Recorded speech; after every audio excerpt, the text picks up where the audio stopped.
Hello, everybody. Happy May 9th, 2020. My name is Christopher Saunders, and this is the Connecticut Sports Talent Show, where we talk all things talents in Connecticut. And on today's show, we have a Pequot Football head coach. His name, Erick Knickerbocker. Coach Knickerbocker, thanks so much for being able to come on today. Morning. How are you, Chris?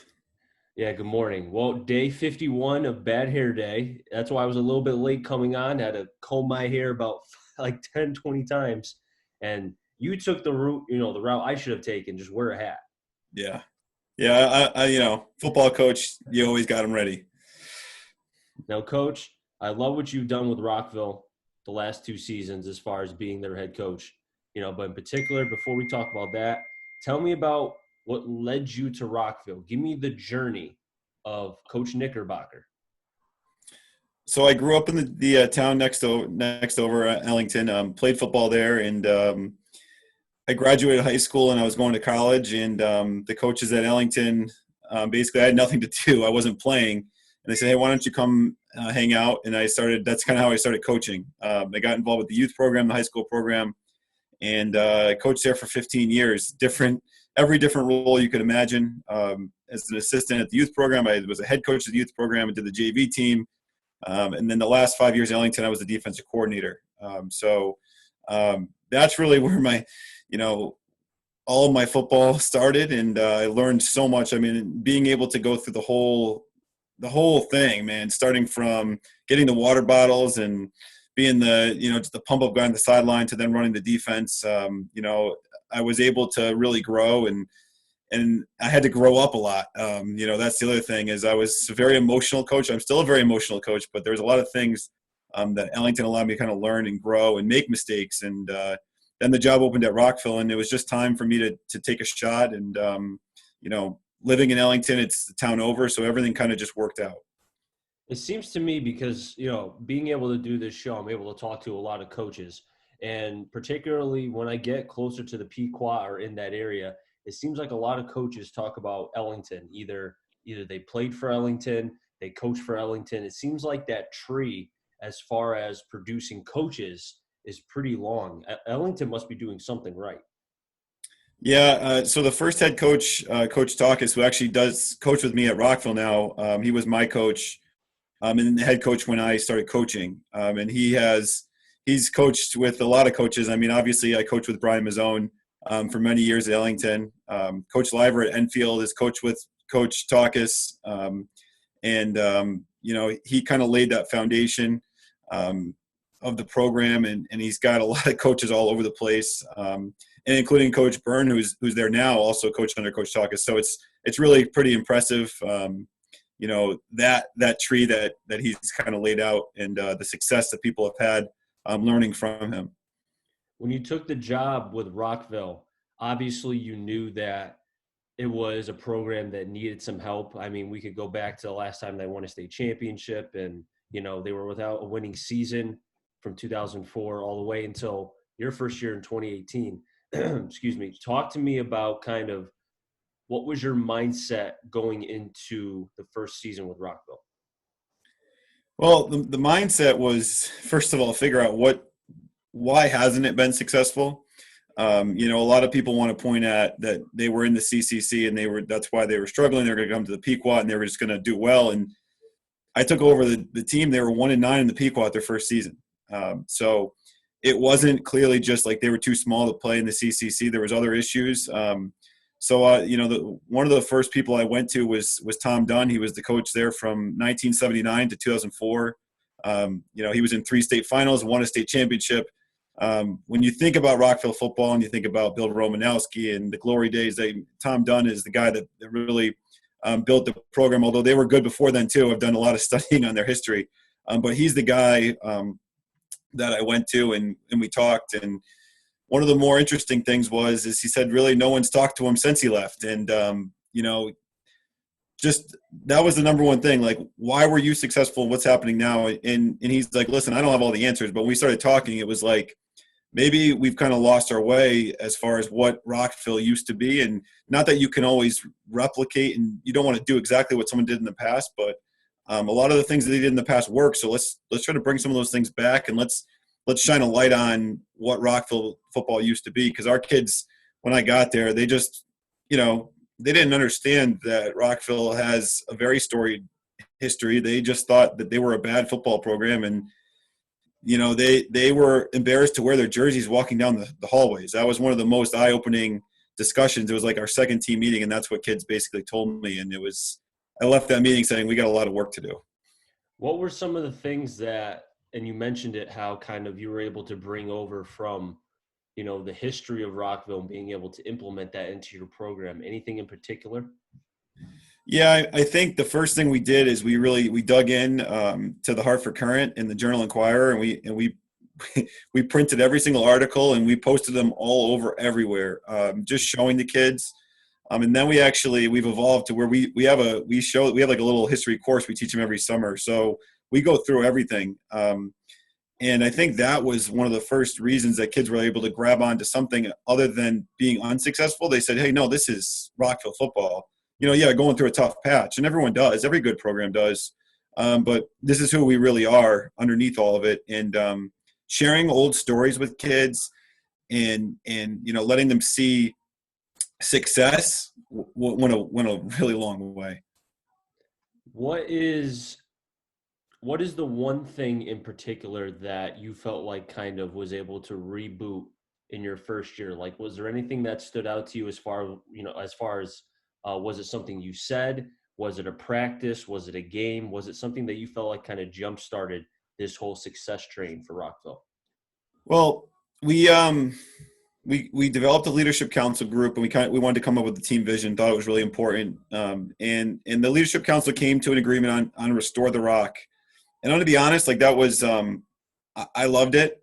I don't know that the kids were totally bought in the beginning, and they were starting to understand what we meant as far as restoring the Rock. But it took some early success. And I think once we got a couple wins, that became our rallying cry. And that still to today is really what motivates us completely. I mean, everything we do as a program is to try to restore Rockville back to what it used to be. And I think, it took some time, but that's what's really, I think, helped turn us around.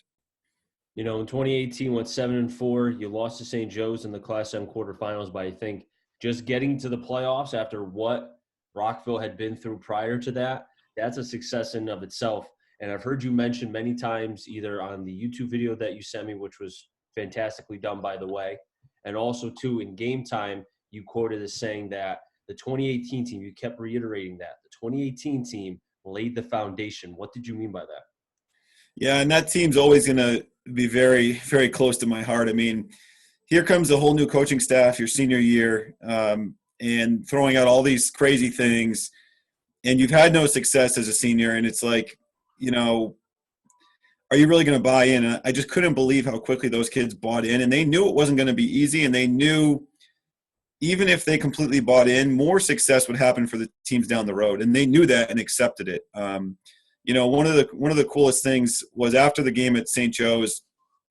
Honestly, us making it was a Super Bowl for us, and then playing against St. Joe's, we realized we've got a very, very long way to go, but that was okay at that point. But we had a senior receiver in 2018, Nick Foley, and he's got two younger brothers in the team now.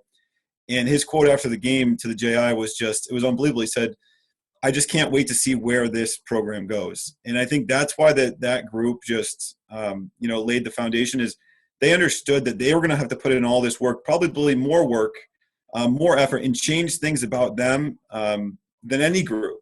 And they might not have that instant success, and they were able to have a really good year. But that's why I think that's that foundation. They were the group that said that enough's enough. We're done with losing, and we're done with not being a team that's all in together. And that's really, I think, where that foundation was built. It almost seems to me like it's almost when you look at the successful programs. I mean, you could go to college with Alabama. I mean, LSU up until last season kind of had some success as well. I mean, last year was their best. I mean, they had so many guys drafted in the first round. When you think of the NFL, like the Patriots, high school level, Hands, St. Joe's, I mean, you can go on and on. When you think of those programs, yeah, the coaching staffs are usually the same. Sometimes there's, a little bit of, change every now and again. But a lot of it has to do with the players. And I think and now your team is starting to understand that there is a history of winning going on here, 2 consecutive. You don't want to be that class, that senior class, or that freshman class, or that sophomore class. That was the reason why the team did not win. And I think, as you alluded to with the 2018 receiver saying, I can't wait to see what this team is made of. These players don't want to let the 2018 team down, or the 2019 team down, or the 2020 team down. And I think that's great for you because it makes it a little bit easier on you, because you don't have to stress about, okay, do I have to motivate these guys? These kids are motivated already. Yeah, I totally agree. It's that snowball effect. And I was talking with the coach from Killingly, Chad Neal, and especially during that first year we were turning it around, he goes, that just reminds me of our first year at Killingly. And he said that was one of the most magical years, because you're changing the mindset. But then that mindset just kind of rolls. And he said, now, listen, our expectation at Killingly every year for the kids coming in is, listen, we're not going to let the group down from behind before us. And the expectation in our town is to do really well. And I think you're right. That makes it a little easier with the motivating factors. But it puts more pressure on too. And I think we witnessed that this year. Even, we had that one good year, and the expectations coming into this year were extremely high, and the kids had to understand that. So that's the next level. These really good programs, like, it's awesome to be really good, but those kids have they have a ton of pressure on them every year to be right there, and I think that's a different type of pressure, but I'd much rather have that pressure than, are we going to win any games kind of pressure. Now, I want to delve in a little bit into the 2019 season, because the first thing that kind of jumped out to me, and a lot of times when I broadcast high school games, if they're posted and they're accurate, I like to look at how many points is the team scoring, how many are they giving up, because that kind of can tell me what kind of game I'm going to get into. If I was broadcasting a Rockville game, I would prepare for a pretty high-scoring game in terms of Rockville and them not giving up anything on defense. You scored 408 points. You only allowed 90. That's really good. Yeah, and 37 of them came in our last game. We played a really, really good team. Weston they were loaded, and we had no answers that night. But throughout the year, our defense definitely was an emphasis, I guess, but our offense was really strong too. I mean, I'm the defensive coach, so we go back and forth all the time with the offensive guys. They always think they need more time. We want more time. It's a great battle. We have, so we're competing against each other. But I always want to say we're a defensive-minded team, and I feel like in the Pequot you have to be. If you want to be one of the better teams, you have to be a very good defensive team. You look at every year the teams that win the Pequot, their defenses are the best ones. Offensively, a lot of firepower. One player in particular who I had an opportunity to be able to talk with, I think it was last week or 2 weeks ago, the wide receiver, Dufour, who is now going to go to post-grad at St. Thomas More. So, that's an offensive player that will be missed. But it seems like, looking at the stats, that not saying that a player has to do what he did, because he's a world talent, but it seems like you have enough ammunition where different guys can kind of help out this Rockville team in 2020. Yeah, that's the way the offense we try to build it, where you don't depend on one or two guys, because good teams will find a way to slow down no matter how good, if you just have one good player, and if you always forcing the ball to that one good player, if he gets hurt or they find a way to stop him, you're really in trouble. And I think that's the reason we were able to score so many points this year is, we had Jaquan, but we had 4 or 5 other guys that at any given game could really break it. And our close games, especially going back to the Granby game, they did a great job on Jaquan, and we couldn't get the ball to him, but we had a sophomore receiver, Deshaun Perry, who made 3 of the biggest catches of the game that put us in position to tie the game and then win the game. So I think you got to be balanced, and I think that's something that building that team mentality is so important, because I know you talk to Jaquan, talk about a kid that has no ego at all. One thing he didn't talk about, I wish he did, was he didn't care if he caught the ball. He wanted to turn the program around. He was a great captain, a great leader. He wanted to leave his mark that way through his work ethic and just through success. And I think the more and more kids that can learn that nowadays, that it doesn't have to be about themselves. It's just about what they can do, what they can help do collectively. I think that's that's when you're going to have success on the football field. And that's when those kids, when they leave your program, are going to be successful. He did mention to me, though, that he was someone that was not motivated until I think he said his junior year. He had to get embarrassed. I forgot where he said he got embarrassed, but he was at either a camp or something like that. He went up against a really good cornerback. The cornerback made him look really bad. And that's when that light went on, like, oh, I need to work harder if I want to be to the same level as the guy I'm facing. And for a young kid, young man, to admit that to somebody who he knew me for all of like 5 minutes, I think that says a lot, because if he's telling me that, then I know he believes it. Yeah, he's about as honest as they get. He's not gonna, he will tell you exactly how he feels about things, and he's very reflective for a young man. I remember it very, very, very much. We were at a 7-on-7 game, and he was kind of getting pushed around because they knew we had him, and he was getting pushed around, and he couldn't get open, and he left that kind of distraught. And I said, we talked. We said, so what are we going to do? And then nobody worked out harder than he has the last couple of years. And even right now, like in quarantine, the kid is working every day, like he's got a game coming up next week. So that's just the drive. And you don't see that all the time. You don't see that very much at all. The talent and the drive matched up together, and that's when you're going to be successful as an individual. It all starts with the coaching staff. I mean, you guys kind of, like you said, where you went back to the Hartford Courant or the other papers to try to find the history of Rockville. And if you guys didn't do that, who knows what the mentality is, because realistically, like, I'm a baseball guy. Baseball is kind of like my first love. A coach of mine when I was growing up always said the game, and it's true amongst, I think, sports in general, a game is 90% mental, 10% physical.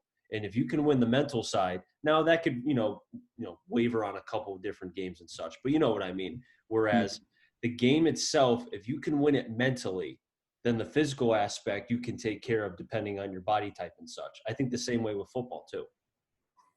Yeah, I agree. I think, I wasn't sure how it was going to take off, and I don't think the coaches were either with the program, but I think we didn't even know until we started digging in, and there's just so many stories, and talking with Coach Dunn and Coach Wheelock, some of the coaches that were there before us, and then bringing guys in. We over the last 2 years, we've been able to bring in a ton of guys to talk to the team, and this year we were able to bring in Steve Marshall, who's currently now the Miami Dolphins. He just got hired this offseason, Miami Dolphins offensive line coach. So that was extremely powerful. We've heard a little bit from Bill Romanowski, and when they start seeing that, and then hearing from guys in the state championship teams, and those guys talking about, being in the same locker room, right? And then kids, that's when things are like, oh my, this happened here. It became real to them, and I think that definitely has helped. It's helped us feel like we're part of something bigger than just 2019 or 2018. Like, we're part of this program, and there's that responsibility, like you talked about, to be a Rockville Ram, and the amount of emails we've gotten back from alumni that are just proud to see that we are, they call it Rockville pride, that we're bringing that back, and they could care less. Yeah, they want to see us win, but I think just that it's that pride in the way we're playing that's making them happy, and I think that goes a long way with our players. And I think another thing too that really is impressive is that you understand that it's 2020. These kids are on their phones, technology, and everything. And the one way that you can get to them is not so much by telling them something, because maybe back in the 80s, the 90s, the 2000s, I was born in 93. You could tell me something, okay, I think I would respond to it. But nowadays, you have to show them. You have to explain to them, because they're going to ask questions. Why this? Why that? Who, what, where, when, why? And I think when you can bring in guys, as you mentioned, from the state championship teams, or you brought in Miami Dolphins offensive line coach, guys like that, especially for these young men who dream of playing college football, if not at least having a successful career post-football, then I think being able to bring in people like that really does volumes for them. Yeah, and I think a lot of the guys that came in, they talked a little bit if they had a post high school football career, they talked about that, but then they talked about how it connects to whatever they ended up doing. And we had an alumni come in from 1970. He became an FBI agent for 4 years and talked about how what he learned in the locker room and what he learned in the football program helped him overseas. And I think that for our kids was like, eye-opening, and the amount of stories we continue to uncover in this program is unbelievable.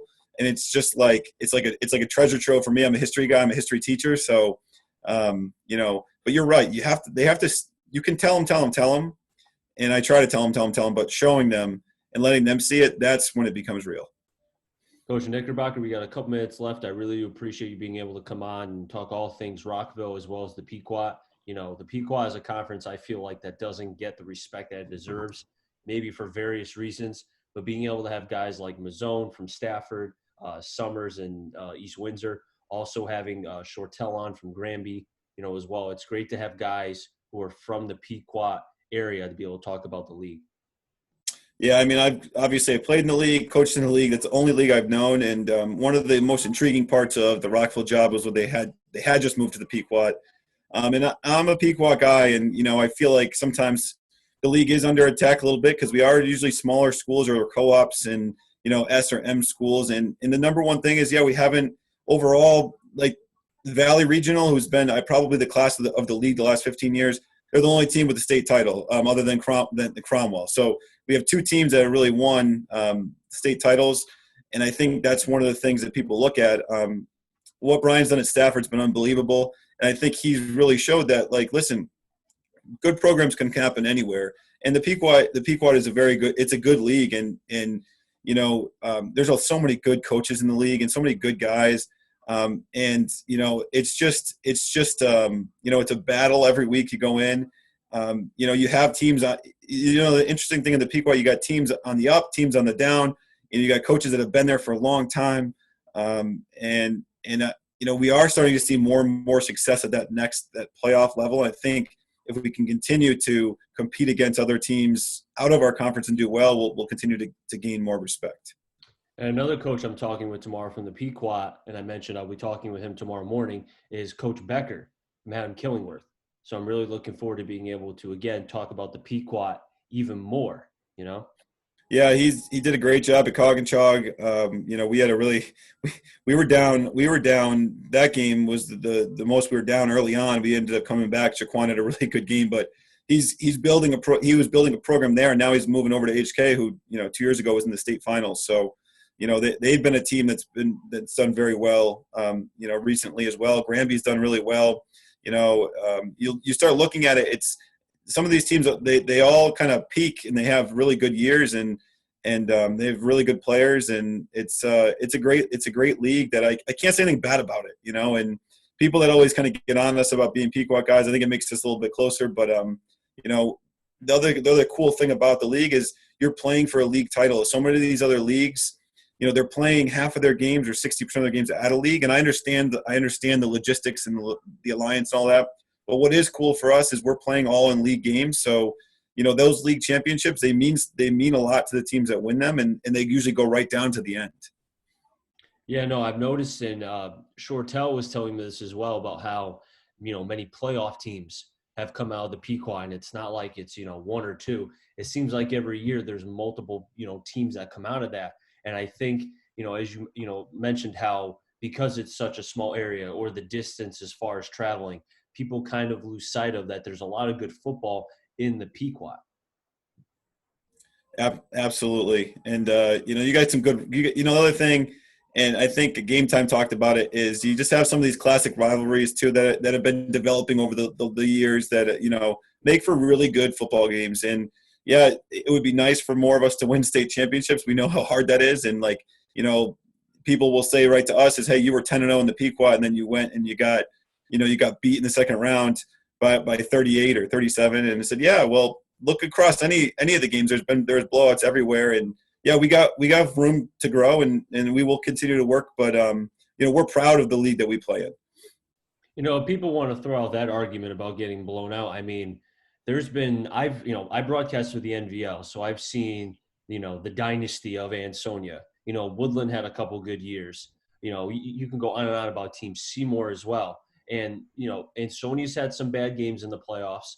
Woodland got shellacked in last year's playoffs. I can go on and on about the teams that got beat in the NVL, but the point I'm trying to make is don't look so much at how badly they got beaten. Look at the journey and look who they faced, because look, St. Joe's in 2018, they're pretty good. Weston, they're pretty good too. I mean, it's not like you're losing to a team that had one win. You're losing to basically either a state championship team, a runner-up, or close to it. You know? Yeah, and I think that's definitely to be said, but it's just I think as a program we know now where we want to go, and we believe we can. Like I think all these teams in the Pequot think like, listen, going to the Pequot, if you're playing the best of the best of Pequot, you're going to be ready for the playoffs. Now you don't know who you're going to play in the playoffs, like you have no idea, so you can't control that. But what you can control is you're going to play good teams, you're going to play well coached teams. You're gonna play teams that are good football programs, and that's what we want. And like I said about the Pequot, what's really cool about that is you don't always have the same team just dominating year after year. It almost like cycles around in the Pequot more than I see like any other league, and it probably has to do with like smaller schools or co-ops. But what it makes it just so competitive. Even if your program's been down for years, you might be right around the corner of being good and competitive again. And I think that's what makes the Pequot exciting is you don't always necessarily know every year what team is going to be that team. Coach Knickerbocker, I really do appreciate the time for you to be able to come on this morning, talking all things Rockville and the Pequot. You're welcome to come back on anytime. Thanks a lot, Chris, and thanks for all you're doing to highlight players and programs in the state of Connecticut. I think it's awesome. Again, and thank you for being able to say that, but I do this because I want to highlight the coaches and talents that there's talent in Connecticut, and I feel like people need to know that. Yourself, everyone else in the Pequot. Hopefully by doing this, the Pequot will be more recognized for that in the future. Got it, Chris. Thanks a lot. I'll talk anytime. That'll wrap things up here on the Connecticut Sports Talent Show. So until next time, stay safe and enjoy the rest of your day, everybody.